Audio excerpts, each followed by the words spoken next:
छत्तीसगड भागांमध्ये भूगर्भातील पाण्याचा स्तर झपाट्याने कमी होत आहे. त्यामुळे पारंपरिक भात शेती करणे अनेक शेतकऱ्यांना कठीण जाऊ लागले आहे. अशा परिस्थितीत मका शेती शेतकऱ्यांसाठी एक फायदेशीर पर्याय ठरत आहे. आज आपण छत्तीसगडमधील पुताई गावचे मयंक साहू या तरुण शेतकऱ्याचे अनुभव पाहणार आहोत.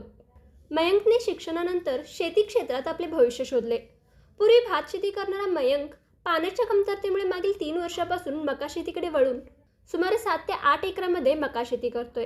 याबद्दल ते सांगतात की मका शेतीची पेरणी त्यांनी साधारणतः डिसेंबरच्या अखेरीस केली आहे. जमीन तयार करण्यासाठी 2 वेळा नांगरणी, रोटावेटरचा वापर आणि चिना पद्धतीने ओळी तयार करून कामगारांच्या सहाय्याने पेरणी केली. मका पेरताना 2 रोपांमध्ये सुमारे 1 फूट आणि 2 ओळींमध्ये 1.5 फूट अंतर ठेवलेत, जेणेकरून उत्पादन अधिक मिळते. या शेतीमध्ये डेकॉल बियाणाचा वापर केलेत. मका पिकाला वाढीच्या अवस्थांमध्ये 25व्या दिवशी आणि त्यानंतर 20 दिवसांनी खत दिले जाते. त्यामध्ये युरिया, पोटॅश आणि DAPचा समावेश असतो. पाण्याच्या व्यवस्थेसाठी शेतात योग्य नाली व्यवस्था करून पिकाच्या गरजेप्रमाणे 13-14 वेळा पाणी दिले जाते. मका शेतीत कीटकांचा त्रास तुलनेने कमी असतो. मुख्यतः तणाछेदक कीटक आढळतो, ज्यासाठी इमावांसारख्या कीटकनाशकांचा वापर करतात.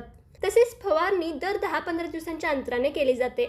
या शेतीतून त्यांना 30 ते 36 क्विंटल प्रति एकर इतकं उत्पादन मिळत असून मका शेती ही कमी पाण्यात होणारी, कमी खर्चात जास्त नफा देणारी आणि पर्यावरणपूरक शेतीची पद्धत असल्याचं मयंक सांगतात.